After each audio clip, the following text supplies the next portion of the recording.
ಇಲ್ಲಿ ನೋಡಿ, ಸ್ವಾಮಿಗೆ ಗಿಣ್ಣು ಹಾಲು ರೊಟ್ಟಿ ಸಮರ್ಪಣೆ ಮಾಡುವಂಥದ್ದು. ನೀವು ನೋಡ್ತಾ ಇರೋವಂಥದ್ದು ಸ್ವಯಂ ಉದ್ಭವವಾಗಿರ್ತಕ್ಕಂಥ ಬಸವೇಶ್ವರ.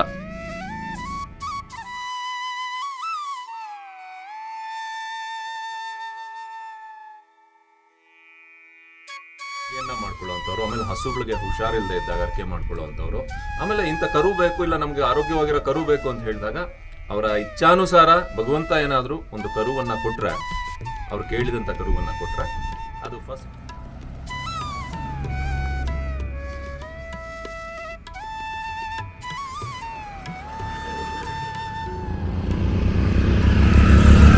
ಸ್ನೇಹಿತರೆ, ನಾನೀಗ ಅರ್ಕಲ್ಗೂಡಿಂದ, ಹಾಸನ ಜಿಲ್ಲೆ ಅರ್ಕಲ್ಗೂಡು ತಾಲೂಕಿಂದ ಒಂದು 7-8 ಕಿಲೋಮೀಟ್ರ್ ದೂರದಲ್ಲಿದೆ ಕಣಿವೆ ಬಸವೇಶ್ವರನ ಸ್ವಾಮಿ ದೇವಸ್ಥಾನ ಅಂತ ಹೇಳಿ.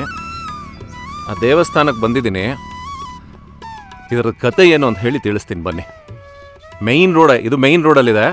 ಇದು ಆ್ಯಕ್ಚುಲಿ ಅರ್ಕಲ್ಗೂಡಿಂದ ಮಡಿಕೇರಿ ಕಡೆ ಹೋಗುವಂಥದ್ದು ರೋಡು. ಇಲ್ಲಿ ಕಣಿವೆ ಬಸಪ್ಪ ಅಂತ ಹೇಳಿ ಉದ್ಭವ ಆಗಿರ್ತಕ್ಕಂಥದ್ದು ಬಸಪ್ಪ. ಇಲ್ಲಿ ಈ ರೋಡ್ ಏನಿದೆ ಅರ್ಕಲ್ಗೂಡಿಂದ ಬರ್ತಾ ಇರುವಂಥದ್ದು ರೋಡ್ ಇದು.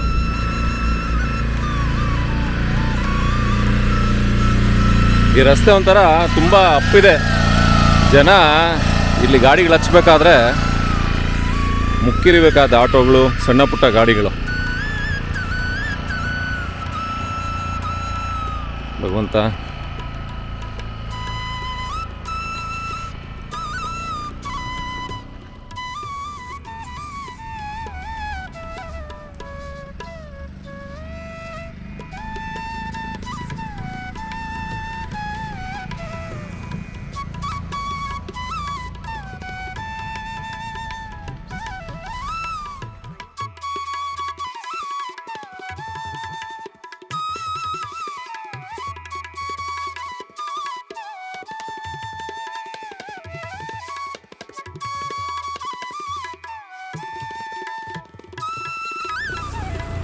ನೋಡಿ, ಇಲ್ಲಿದೆ ಸ್ವಯಂ ಉದ್ಭವವಾಗಿರ್ತಕ್ಕಂಥ ಕಣಿವೆ ಬಸವೇಶ್ವರ ಸ್ವಾಮಿ. ಇಲ್ಲಿ ನೋಡ್ಬೋದು, ರೊಟ್ಟಿ ಮಾಡಿ ಗಿಣ್ಣನ್ನು ಮಾಡಿ ಹಾಕಿರ್ತಾರೆ. ಇಲ್ಲೇನು ನೋಡ್ತಾ ಇದ್ದೀರಿ, ರೊಟ್ಟಿ ಮತ್ತು ಗಿಣ್ಣು. ಅದ್ರ ಬಗ್ಗೆ ತಿಳಿಸ್ತೀನಿ ನಾನು.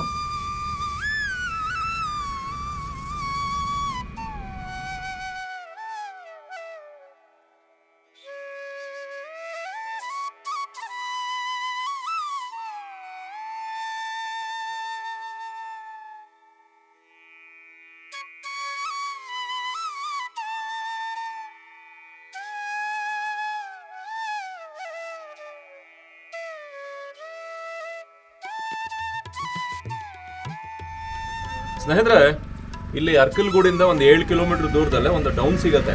ಟುವರ್ಡ್ಸ್ ಮಡಿಕೇರಿನೂ ಹೋಗ್ಬೋದು ಈ ರೋಡು. ಇಲ್ಲಿ ಕಣಿವೆ ಬಸವೇಶ್ವರ ಅಂತ ಹೇಳಿ ತುಂಬ ಜನ ನಡ್ಕೊಳ್ತಾರೆ. ಇಲ್ಲಿ ಸೋಮವಾರದ ಹೊತ್ತು ಸಿಕ್ಕಾಪಟ್ಟೆ ಜನ ಬರ್ತಾರೆ.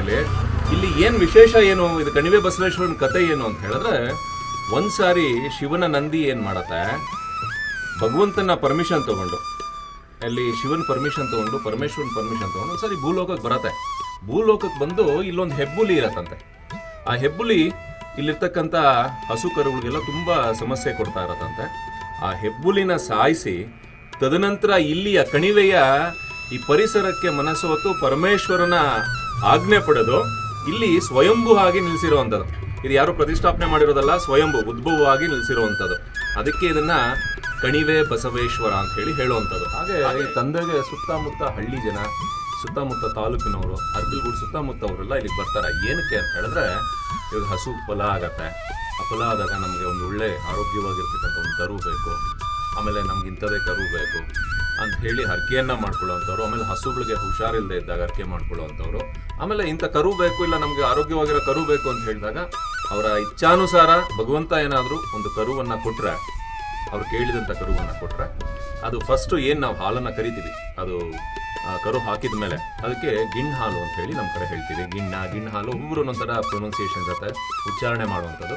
ಆ ಗಿಣ್ಣು ಹಾಲನ್ನು ಗಿಣ್ಣು ಮಾಡ್ಕೊಂಡು ಬಂದು ಒಂದು ರೊಟ್ಟಿಯನ್ನು ಮಾಡ್ಕೊಂಡ್ಬಂದು ಸ್ವಾಮಿಗೆ ಒಂದು ಪೂಜೆಯನ್ನು ಮಾಡಿ ನೈವೇದ್ಯ ಅರ್ಪಣೆ ಮಾಡಿ ಹೋಗುವಂಥದ್ದು. ಇದು ಕಣಿವೆ ಬಸವೇಶ್ವರನ ಪವಾಡ. ಇಲ್ಲಿ ನೋಡಿ, ಸ್ವಾಮಿಗೆ ಗಿಣ್ಣು ಹಾಲು ರೊಟ್ಟಿ ಸಮರ್ಪಣೆ ಮಾಡುವಂಥದ್ದು. ನೀವು ನೋಡ್ತಾ ಇರುವಂಥದ್ದು ಸ್ವಯಂ ಉದ್ಭವವಾಗಿರ್ತಕ್ಕಂಥ ಬಸವೇಶ್ವರ.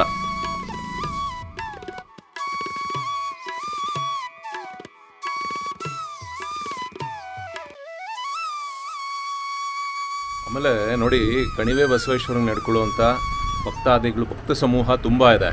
ನಾನಿಲ್ಲಿ ಏನು ಅಬ್ಸರ್ವ್ ಮಾಡಿದೆ ಅಂತ ಹೇಳಿದ್ರೆ, ಬಸವೇಶ್ವರನ ಸನ್ನಿಧಾನದಲ್ಲಿ ಅವ್ರು ಏನು ಪೂಜೆ ಮಾಡಿರ್ತಾರೆ, ಗಂಧದ ಕಡ್ಡಿ ಆಗಲಿ ಕರ್ಪೂರದ್ದಾಗಲಿ ಆ ಪ್ಯಾಕೆಟ್ಗಳಿಂದ ಹಿಡಿದು ಅದಕ್ಕೆ ಅಂತ ಒಂದು ಜಾಗಗಳು ಮಾಡಿದ್ದಾರೆ, ಅಲ್ಲಿ ಹಾಕಿ ಒಳಗಡೆನೇ ಬಿಸಾಕ್ತಾರೆ, ಒಳಗಡೆನೇ ಗಲೀಜು ಮಾಡ್ತಾರೆ, ಒಳಗಡೆನೇ ಕವರ್ ಹಾಕ್ತಾರೆ. ಇದೆಲ್ಲ ಒಂದು ಶಕ್ತಿ ಇರುವಂಥ ಒಂದು ಕೇಂದ್ರಗಳು, ಇವೆಲ್ಲ ಶಕ್ತಿ ಇರುವಂಥ ಒಂದು ಕ್ಷೇತ್ರಗಳು. ಸೊ ಹಾಗಾಗಿ ಇಲ್ಲಿ ನೀವು ಏನೇ ಮಾಡಿದ್ರು ಕೂಡ ಭಕ್ತಿಯಿಂದ ಇರಲಿ. ಯಾಕಂದರೆ ಈ ಗಲೀಜೆಲ್ಲ ಹಾಕಿದರೆ ನಮ್ಮ ಜಾಗ, ನಮ್ಮ ಕ್ಷೇತ್ರ ನಾವೇ ಗಲೀಜು ಮಾಡ್ಕೊಂಡಂಗೆ ಆಗತ್ತೆ. ಇಲ್ಲಿ ಪ್ರತಿಯೊಬ್ಬರು ಯಾರೇ ಓಡಾಡಿದ್ರು ಕೂಡ ಇಲ್ಲಿ ಸ್ವಾಮಿಗೆ ಕೈ ಮುಕ್ಕೊಂಡು ಹೋಗೋದು ಒಂದು ವಾಡಿಕೆ. ಅಂದ್ರೆ ಕರ ಹಾಕ್ತದಲ್ಲ ಗಬ್ಬಾದಾಗ, ಅದನ್ನ ಹರಕೆ ಮಾಡ್ಕೊಂಡಿರ್ತೀವಿ. ಒಳ್ಳೆ ಕರ ಹಾಕಿ ಚೆನ್ನಾಗಿ ಆರೋಗ್ಯವಾಗಿದ್ರೆ ಕರು ಹಸು ಎರಡಿದೆ ರೊಟ್ಟಿ ಮಾಡ್ಕೊಂಡು ದಿನ ತಗೊಬಂದು ನಿನಗೆ ಸಮರ್ಪಣೆ ಮಾಡ್ತೀವಿ ಅಂತ ಸಮರ್ಪಣೆ ಮಾಡ್ತೀವಿ ಅಂತ ಈ ಸುತ್ತಮುತ್ತವರೆಲ್ಲ ಹರಕೆ ಮಾಡ್ಕೊಂಡಿರ್ತೀವಿ. ಆವಾಗ ಅದೆಲ್ಲ ಹುಷಾರ ಇದಾದಾಗ ಕರು ಹಾಕ್ತಿದಂಗೆ ಬಂದು ಜಿಣ್ಣ ರೊಟ್ಟಿ ಇಟ್ಟು ಪೂಜೆ ಮಾಡ್ಕೊಂಡು. ಎಲ್ಲಿಯವ್ರು ನೀವು? ನಾವು ಇಲ್ಲಿ ಬೀರ್ನಳ್ಳಿ ಕಾವಲವರು. ನೀವು ನಡ್ಕೊಂತೀರಿ ಸ್ವಾಮಿಗೆ? ನಾವು ನಡ್ಕೊತೀವಿ. ಇವತ್ತು ನೋಡಿ, ನನ್ನ ಪ್ರಕಾರ ನೋಡಿ, ಇಲ್ಲಿ ಎಷ್ಟು ಜನ ನಡ್ಕೊಂತಾರೆ ಅನ್ನೋಕ್ಕೆ ನಾನು ಸುಮ್ಮನೆ ನಿಮ್ಗೆ ಉದಾಹರಣೆ ಹೇಳ್ತಾ ಇರೋದು. ಒಂದು 7-8 ಇದೆ ರೊಟ್ಟಿ ಗಿಣ್ಣ ಇಲ್ಲಿ. ಅಂದರೆ ಅಷ್ಟು ಜನ ಭಕ್ತರು